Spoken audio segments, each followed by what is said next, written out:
નમસ્કાર મિત્રો, જીગર sir physics YouTube ચેનલમાં આપ દરેકનું હાર્દિક સ્વાગત છે।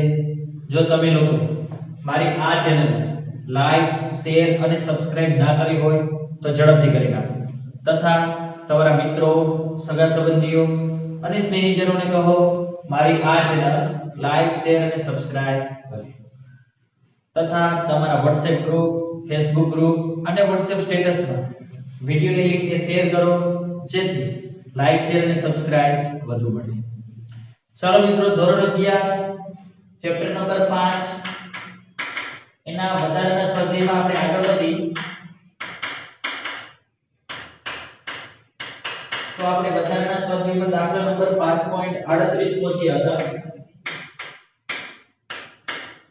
તો એમાં શું કીધું? તમે સર્કસમાં મોતનો કૂવો, આપણે જોયું મોતના કૂવા ઉપર બાઇક ચલાવતો હોય એટલે કીધું એક પોલી ગોળાકાર ચેમ્બર કે જેમાં છિદ્ર હોય જેથી પ્રેક્ષકો બહારથી જોઈ શકે।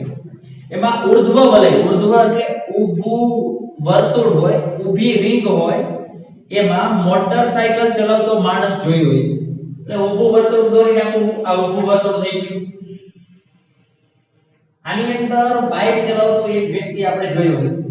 હવે એવું કે જ્યારે મોટરસાયકલ ચલાવતો માણસ ઉચ્ચતમ બિંદુએ હોય, આ નીચે, આ સૌથી નીચેનું બિંદુ કે સૌથી ઊંચું બિંદુ આ કહેવાય, એ બાઇક ચલાવતો વ્યક્તિ અહીંયા હોય ત્યારે નીચે આધાર ન હોવા છતાં, અહીંયા કઈ આધાર છે જ નહીં, છતાં ઈ પડી જતો નથી તે સ્પષ્ટ સમજાવો। જો ચેમ્બરની ત્રિજ્યા 25 મીટર હોય, આ જે ચેમ્બર છે એની ત્રિજ્યા તમને આપેલી છે આ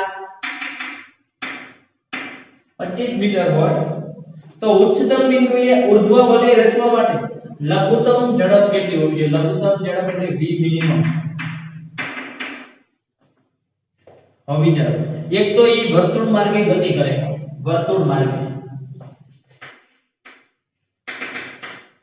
માર્ગે ગતિ કરતા હો, જો આ વ્યક્તિ છે એનું દળ આપેલું છે આપણને, ના નથી આપ્યું, પણ આ બાઇક અને વ્યક્તિ એને કંઈક તો દળ હોવાનું, એટલે વજન બળ લાગે। હવે સમજો શું કરવાનું આપણે એવું કીધું કે અહીંયા કોઈ સપોર્ટ તો છે નહીં, છતાં એ નીચે નથી પડતો, કેમ? આપણે લખશું અહીં એ નીચે નથી પડતો, એનો અર્થ શું થાય? એ નીચે નથી પડતો એનો અર્થ શું થાય? એનો અર્થ એવો થાય કે સંતુલનમાં રહે, સંતુલનમાં રહેતા હોય તો સામસામેના બળ ઇક્વલ થઈ જવા જોઈએ, સામસામેના બળ। હવે કયા કયા બળ લાગે વિચારો, અહીં આધાર ન હોવા છતાં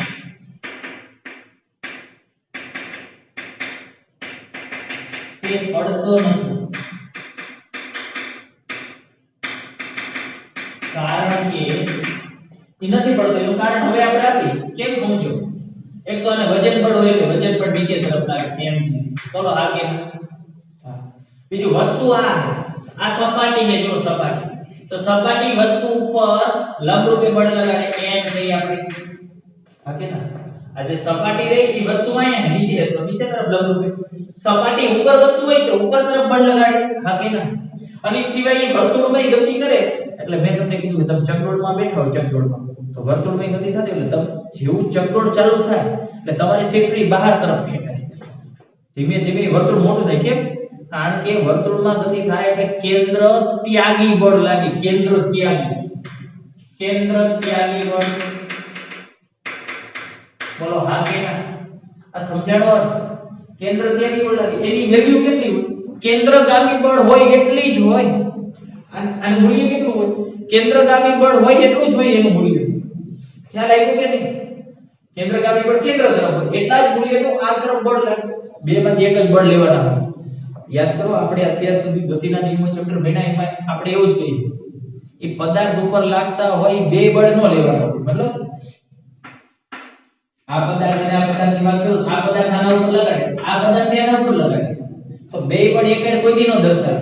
હું જ્યારે આની વાત કરું ને તો આના ઉપર કેટલા લાગે એ વિચારવાના હોય, અથવા તો હું જ્યારે આની વાત કરું ને તો આના ઉપર કેટલા લાગે એ વિચારવાના હોય, પછી આ કોના ઉપર લગાડે છે એ વિચારવાનું ન હોય, સમજાણો? એટલે આઘાત અથવા પ્રત્યાઘાત એના ઉપર લાગતા હોય એ જ વિચારવાનું। તો આના ઉપર કેવી લાગે? કેન્દ્ર ત્યાગી લાગે છે, તો કેન્દ્ર ત્યાગી વિશે અને આ નીચે નથી પડતો ઉપર નથી પડતો એનું કારણ એવું છે કારણ કે સામસામેના બળ હરતા રહે એટલે કેન્દ્ર ત્યાગી બળ બરાબર છે એટલે F + mg આવું થાય એટલા માટે તો એ નીચે નથી પડતો કારણ કે આ જેટલું મૂલ્યનું આ બળ લાગે છે નીચે તરફ એટલા જ મૂલ્યનું સામે કેન્દ્ર ત્યાગી બળ લાગી જાય છે એટલે એ વ્યક્તિ નીચે નથી પડતો કેન્દ્ર ત્યાગી બળની વેલ્યુ કેટલી હોય mv² r આ તો ખબર છે જેટલું કેન્દ્રગામી બળ હોય એટલું કેન્દ્ર ત્યાગી બળ m + mg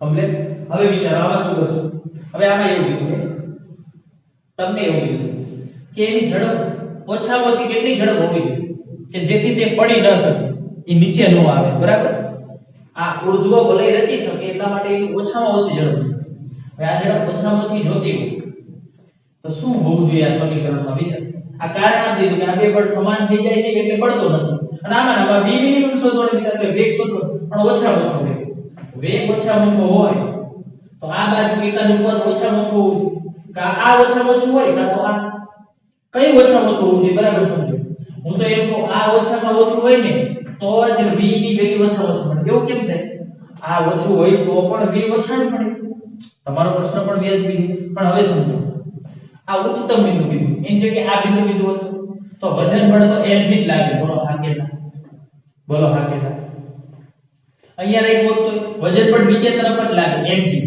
એ કોઈ પણ બિંદુ હોત અહીંયાનું કે અહીંયાનું કોઈ પણ બિંદુએ વજન બળ તો આટલું જ લાગે હા કે ના અને બીજી વાત જ્યારે અહીંયા પહોંચવા આવે ને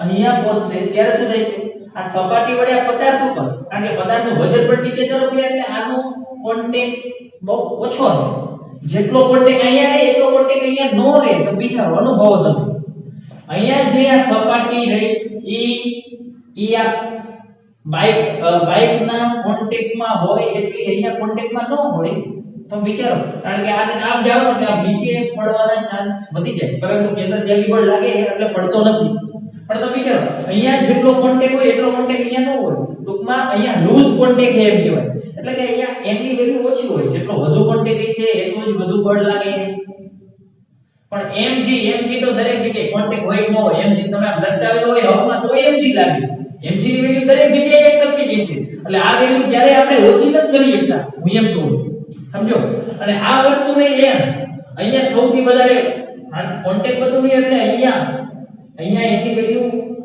થોડી વધુ હશે અહીંયા થોડી ઓછી હોય એવું કહી શકું તમે સમજો કારણ કે અહીંયા કોન્ટેક્ટ ઓછો થઈ જાય એટલે n ની વેલ્યુ દરેક જગ્યાએ અલગ અલગ હોઈ શકશે એટલે n ની વેલ્યુ હું ઓછામાં ઓછી એટલે કેટલી 0 જો n 0 હોય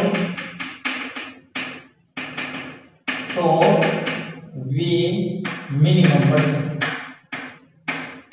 મળે આ ઓછામાં ઓછા આ વેલ્યુ ઓછામાં ઓછી 0 લઈ દો તો n 0 મૂકી દો mv² હવે હું આને મિનિમમ લઈ અપોન બરાબર mg કારણ કે આ 0 લઈ લીધા બે બાજુ m કેન્સલ થઈ ગયા ભલે દળ નો આવ્યો હવે જો તો v મિનિમમ શોધવાનો તો v² મિનિમમ બરાબર શોધી આ જીતી ગયા આ આપેલા ઈ r જીતી ગયો પછી સ્મોલ r કરો કેપિટલ r કરો જે કરો ત્રિજ્યા તારા પેલા g ની વેલ્યુ ખબર હોય તો v મળી જશે હવે આના ઉપરથી જાતે તમે v શોધી નાખજો ખ્યાલ આવી ગયો આટલા મીટર પર સેકન્ડ ક્લિયર થઈ ગયો દાખલો કમ્પ્લીટ ચલો ત્યાર પછી આગળ વધી 5.39 રાખવા નંબર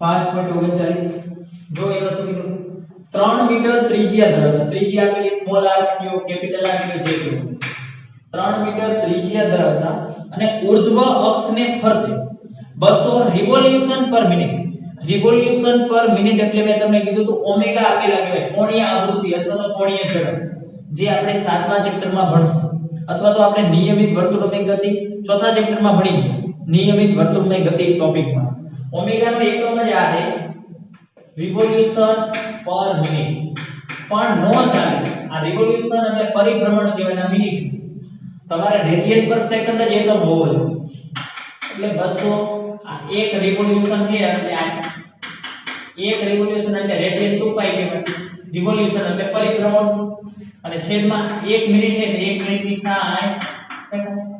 હવે આ જે આવી તમે સાદું આપી દીધું કંઈક મળી જશે, અથવા તો રાખવું તો રાખો 40 20 40 પાઈ ના છેદમાં 6 રેડિયન પર સેકન્ડ ઓમેગા આપેલા. આટલી ભ્રમણ કરતા પોલા નળાકારની અંદરની દિવાલને અડીને 70 કિલોગ્રામનો એક માણસ ઊભો. શું કીધું કે આવી રીતે એક નળાકાર આપેલો સમજો બરાબર. આ નળાકાર પોલો નળાકાર કે આ પોલો નળાકાર ઈ પોતાની આ ઉર્ધ્વ અક્ષને અનુલક્ષીને ભ્રમણ કરે. એટલે આ નળાકાર આવી રીતે આમ ગતિ કરે. શું કીધું સમજો બરાબર.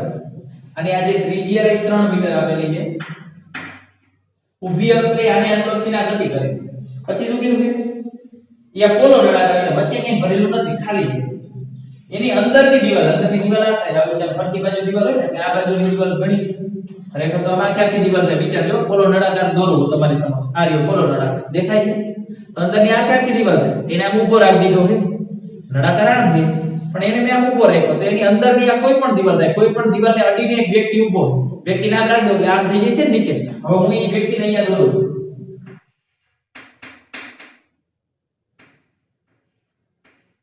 આ એક વ્યક્તિ આ દિવાલને અડીને ઊભો. આ નીચે આમ અહીંયા આમ તળિયું રાખેલું છે હો તો જ ઊભો રહી શકે. આ તળિયું રાખેલું છે નહીતર તો હેઠું હોય છે આ કોરું હોય તો. આ તો ખાલી જ છે હો, વચ્ચેનું ખાલી જ છે. આમ તળિયું હોય તો દિવાલને અડીને ઊભો છે. ખ્યાલ આવ્યો?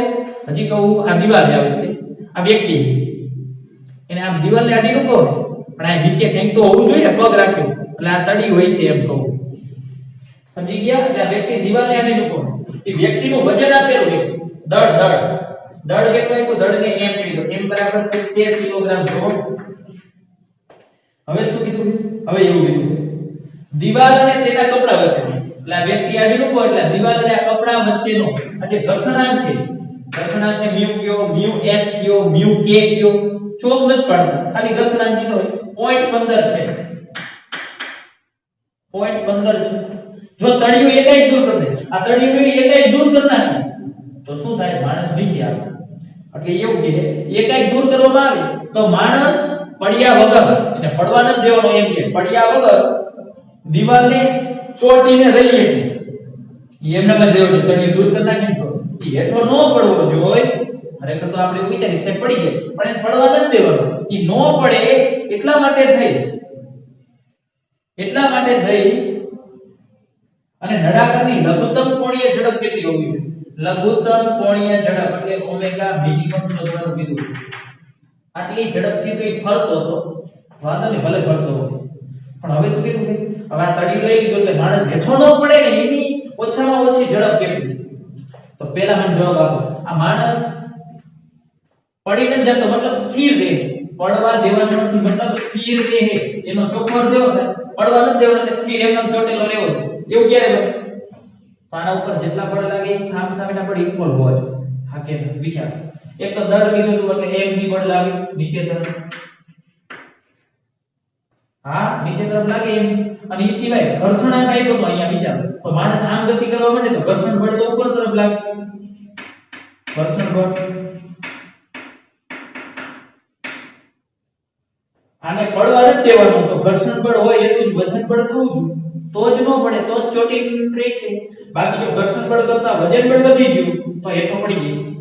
બોલો હા કે ના? આ તો આપણે લખશું અહીં વ્યક્તિ સ્થિર રહે તે માટે, વ્યક્તિને સ્થિર રાખવા માટે શું થવું જોઈએ? વિચારો. વજન બળ બરાબર શું થઈ જવું જોઈએ? સામસામે બળ ઇક્વલ. ઉપરનું બરાબર નીચે. વજન બળ બરાબર ઘર્ષણ બળ. આ થાવું વજન બળ કેટલું છે? mg. ઘર્ષણ બળનું સૂત્ર આવડે છે μm. બોલો હા કે ના? μm. આ ખબર પડી? હવે અહીંયા વિચારો. આ તો ખબર છે વજન બળ લાગ્યું, વજન બળ નીચે પડ્યું. ઘર્ષણ બળ કારણ કે જો કદાચ વજન બળ લાગે તો વ્યક્તિ નીચે તરફ ગતિ કરે તો ઘર્ષણ બળ ઉપર તરફ. બીજું જો આ સપાટી છે, નળાકારની સપાટીએ વ્યક્તિ ઉપર લંબરૂપે આ રીતે બળ લગાડશે n બળ. સપાટી જે લંબરૂપે બળ લગાડે એ n કહેવાય. અહીંયા n બરાબર mg નો થાય. અત્યાર સુધી આવું હતું. અહીંયા સપાટી હોય અને અહીંયા વસ્તુ હોય તો આ વજન બળ આમ લાગે અને આ રીતે લંબ બળ લાગે. અહીંયા અલગ થઈ ગયું, વજન બળ તો નીચે જ હોય પણ સપાટી હોય એને લંબ પેન લાગે. બીજું કયું બળ લાગવું છે આ દિશામાં? વિચારો. જો આ તરફ લાગે તો મને આ તરફ ખેંચી જાવ પણ એ તો સપાટીને ચોટીને જ રહે એવું કીધું. એટલે આ બાજુ કોઈ બળ લાગતું હોવું જોઈએ. કયું બળ? ચાર વર્તુળની ગતિ કરે છે એટલે કયું થાય? કેન્દ્ર ત્યાગી બળ. વિચારો. કેન્દ્ર ત્યાગી બળ વર્તુળની ગતિ કરે એટલે આ બળ તો લાગે જ. કેન્દ્રગામી બળ લાગે એટલું જ કેન્દ્ર ત્યાગી બળ. એટલે આ ચોટીને જ રહે એટલે ઉપર એને જતો નીચે ન જતો આ બાજુ ન જતો આ બાજુ ન જતો. તો હવે શું કરશું? તો n હોય એટલા જ આ તો લખી દીધું વજન બળ બરાબર ઘર્ષણ બળ તથા આ ઉપરના બરાબર નીચેના તથા ડાબી બાજુના બરાબર જમણી બાજુના એટલે શું થઈ જાય? n બરાબર કેન્દ્ર ત્યાગી બળ. આ ખબર પડી તો n ના કેન્દ્ર ત્યાગી બળની વેલ્યુ ખબર છે mv²/r. બોલો હા કે ખબર જ છે? તો બસ એમાં કિંમત મૂકવી તો મૂકો, v ન થાય તો રહેવા દો. પણ અહીંયા જરૂર પડશે આપણે જો તો n ની વેલ્યુ અહીંયા મૂકી દો mv²/r. mm cancel. આમાં સાહેબ આપણે ઓમેગા મિનિમમ શોધવાનું છે. ઓમેગા કેવી રીતે શોધશું? આપણને કેમ ખબર પડી કે આ વ્યક્તિ આપણે કીધું ચોટીને જ રહેવા દેવાનો છે. મતલબ ઉપર એને જતો નીચે ને જતો આમે ને જતો આમે ને જતો તો ખબર પડી ગઈ આ તો ફરતો તો ખરે વર્તુળની ગતિ કરે એટલે કેન્દ્ર ત્યાગી બળ લાગે. કેન્દ્રથી દૂર તરફ, કેન્દ્ર આ બાજુ કેન્દ્રથી દૂર તરફ. અને સપાટી એટલે લંબરૂપી બળ લાગે. ઘર્ષણ અંક આપ્યો એટલે ઘર્ષણ બળ ઉપર તરફ લાગે. કારણ કે વ્યક્તિ જો નીચે ખસી જાય, વ્યક્તિ ઉપર તો કોઈ દી એમને ન ખસે. ખસે તો નીચે જ ખસે. એટલે ઘર્ષણ બળ વિરુદ્ધ દિશામાં લાગતું. તો બે હરખાઈ દીધા. ડાબી બાજુ બરાબર જમણી બાજુ, ઉપર બરાબર નીચે. આવા સમીકરણ અથવા આવું કીધું તો એની અહીંયા કરતા કરી આ કિંમત આમાં મૂકી દે તોય આ બધું એક જ થાય. હવે આપણે શું કરવાનું? અહીંયા લખી નાખવાનું કારણ કે n બરાબર mv²/r. હવે શું કરશું? આપણે v ને ઓમેગા જોઈએ તો v બરાબર r ઓમેગા મૂકી દેવાય ને. r ને આમ લેતા rg બરાબર v એટલે r ઓમેગા પણ વર્ગ v એટલે r ઓમેગા એનો વર્ગ હતો એટલે વર્ગ તમને કારણ કે v બરાબર r ઓમેગા. v ની જગ્યાએ r ઓમેગા એનો વર્ગ હતો બે નો વર્ગ પાછા આ વર્ગ નો કરતા વર્ગ તો કેવો તો ઓમેગા મિનિમમ શોધવા એટલે મિનિમમ જ કરી નાખી દીધા. બરાબર. તો હવે આમાંથી જો શું થઈ જશે જો તો બે બાજુ એક r કેન્સલ થઈ જાય. આ r ઉડી ગયા એક r ઉડી ગયો એક r અહીંયા બધા g આ મ્યુ ને નીચે લેતા આવો r એ નીચે આવતા રહેશે. બરાબર ઓમેગા² મિનિમમ. હવે આ ઓમેગા મૂકતા નહીં તો પહેલી વાર આવ્યું પહેલી વાર આટલી ઝડપથી ગતિ કરે ત્યારે તળિયું હતું પછી એમ કીધું તળિયું લઈ લે તો માણા નીચે પડી જાય પણ એ પડવા નથી દેવો. તો હવે આને કેટલી ઝડપથી ફેરવવું પડે એ હવેની ઝડપ હોય છે. આ ઝડપનો કઈ કામ જ નથી. તો હવે આના ઉપરથી મળી જાય g ખબર હોય મ્યુ આપેલા હતા r એટલે ત્રિજ્યા આપેલી છે તો તમને ઓમેગા મિનિમમ મળી જશે વર્ગ મળશે એટલે વર્ગમૂળ લેવું પડશે. ઓમેગા મિનિમમ બરાબર રેડિયન પર સેકન્ડ માં મળશે. શોધી નાખજો. પૂરો દાખલો ખ્યાલ આવી ગયો? ખબર પડી? તો એકદમ પ્રશ્નમાંથી આપણે ટોપિક ખબર પડવી જોઈએ કે સ્થિર લીધો તો એટલે આપણે બળ વિચારી લીધા. બળ કેટલા લાગે ડાયરેક્ટ આપણને સૂત્ર નહીં જ આવડે જેનો પૂછશે એ. કમ્પ્લીટ. બીજું જે છેલ્લો દાખલો રહ્યો એ આપણે કરવાનો નથી કારણ કે સાબિત કરવાનું કીધું એટલે આપણે સાબિતી કરવાની નથી. ક્લિયર થઈ ગયો અહીંયા સુધી? તો આ બધા જેટલા દાખલા હું ગણતરી બાકી રાખું છું તમે લોકો તમારી નોટમાં લખી નાખજો. બરાબર છે? અને હવે પછી આપણે આવતા સમયે નવું ચેપ્ટર સ્ટાર્ટ કરીશું.